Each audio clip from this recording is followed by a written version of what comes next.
I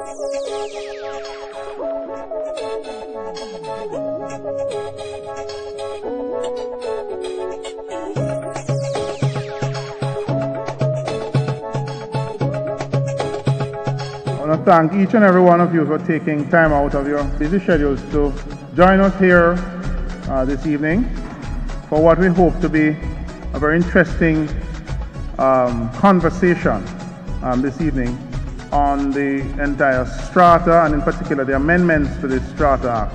Ladies and gentlemen, good evening. The purpose of the Commission is to regulate and guide the operations of strata corporations.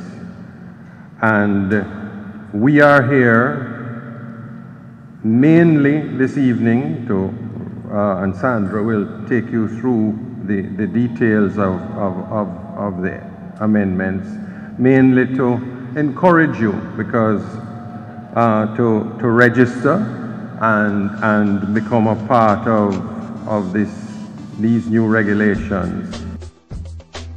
We're going to move right into a presentation by Mrs. Watson on what the CSC is all about, that was recently set up, how that interfaces with you, the strata proprietors, and what it means for the working all of that with the amendments and the new structure for the Strata Act, both the original and with the amendments. So I'm going to hand over to Mrs. Watson for the presentation. Good afternoon, ladies and gentlemen. We just want to thank you very much for taking the time out to come here. My task is the task of taking you through the workings of the original Act, the amendments, and of course how it will impact on you, the individual strata owner. The Registration Strata Titles Amendment Act came into effect January 1, 2010.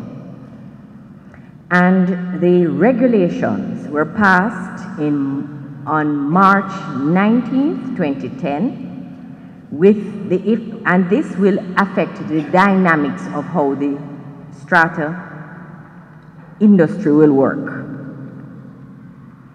I want to go back, though, to talk about the original Act. What did the original Act cover? First, it defined what were strata lots. It defined what was a corporation and what were the duties of a corporation. It spoke to the corporation's need to have a postal receptacle in a conspicuous place so that it can receive documents that are served against the corporation.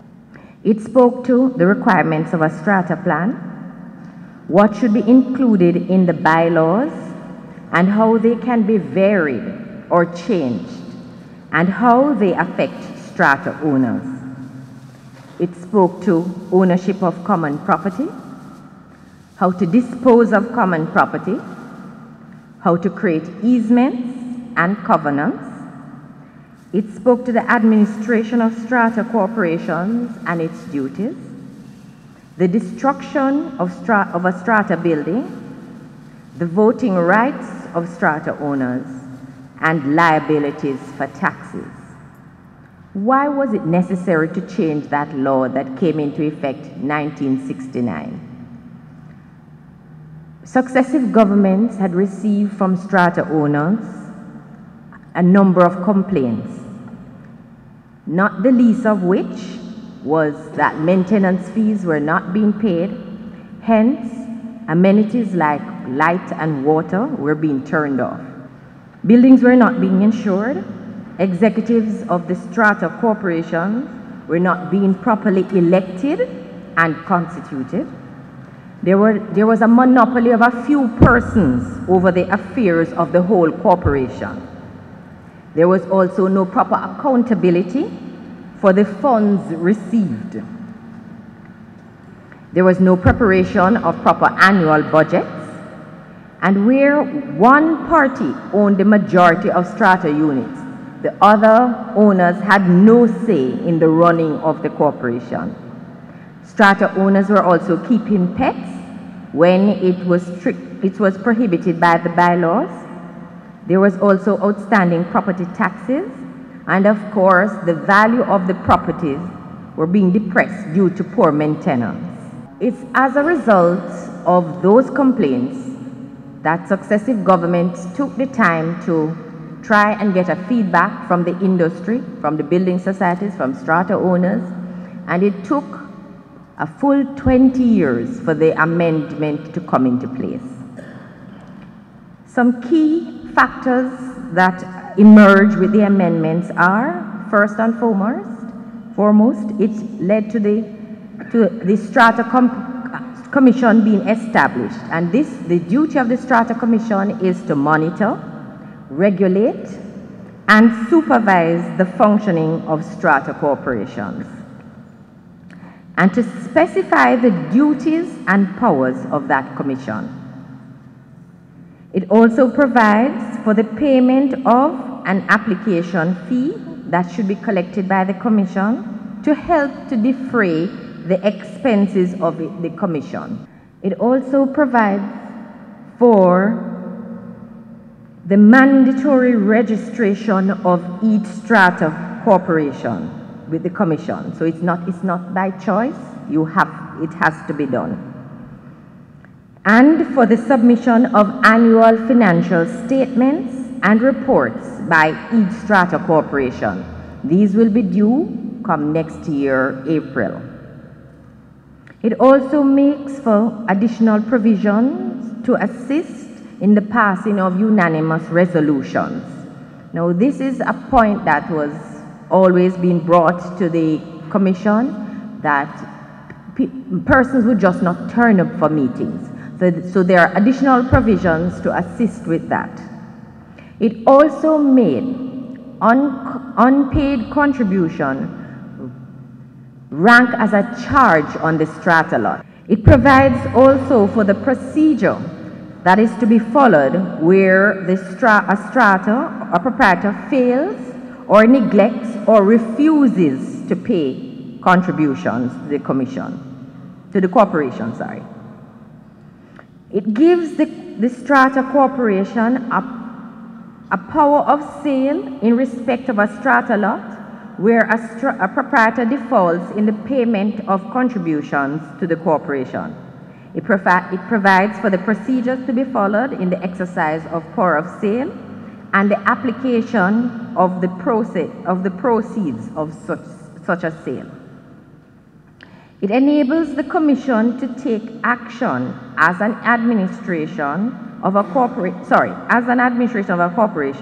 where the strata corporation is not functioning. So the commission can actually come in, hold the meetings, and have the officers elected, and then leave the corporation to function after it has advised how it is to function.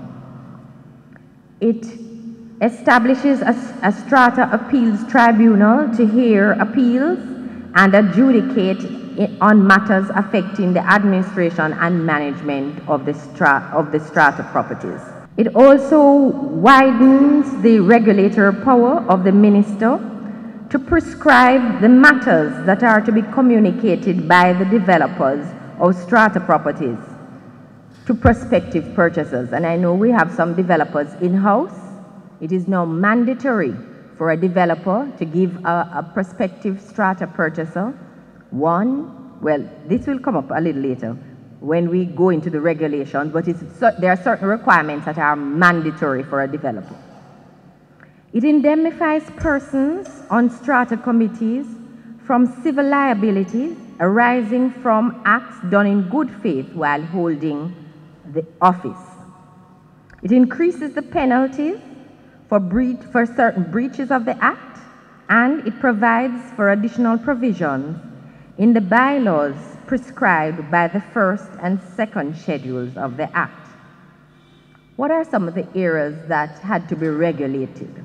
And the regulations were done in support of the Act, the changes in the Act.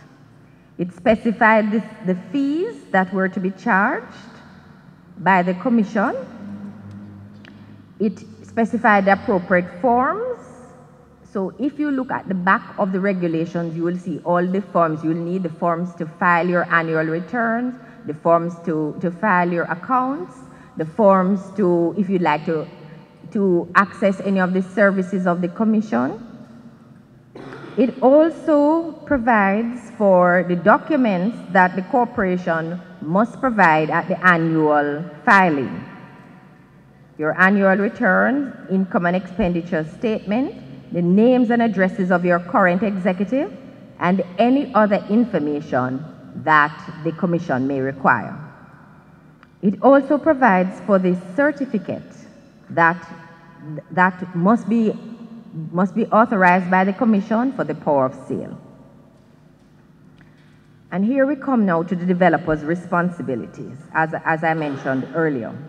Developer has a responsibility to, prior to the sale of the unit, to advise the prospective purchaser in writing of A, the facilities that are common to the whole property and part of the strata plan, the proposed unit entitlement of each strata lot, an estimate of the proposed maintenance fee. It also provides the timeline to correct breaches of the bylaws. For instance, if there is an illegal extension to any building, it provides 60 days for the demolition and removal of debris of the illegal structure and the restoration of the building to its original condition. It provides for 7 days for the removal of illegal vehicles and things, and 7 days for the removal of illegal animals. It also establishes the method of lodging complaints with A, the tribunal, and B, the Commission. Now, to address the vexing issue of people's properties being sold. Now, please understand the reason this had to be addressed. Your maintenance fee is an outgoing that the strata needs to have coming in so that it has the cash flow to meet its daily expenses. If a strata owner does not pay his fee, it means therefore that the other owners are subsidizing his unit. And therefore, the Commission, in drafting the regulations, thought it best to address these issues. And if the person is outstanding for an extended period, and I have found in our experience in operating for the last 3 months that strata corporations are very reluctant to sell other people's property. They are very, very reluctant. And so, although the process can be triggered by 30 days, usually people do not attempt to start the process at 30 days. I would say those that we see coming in is after years of not paying.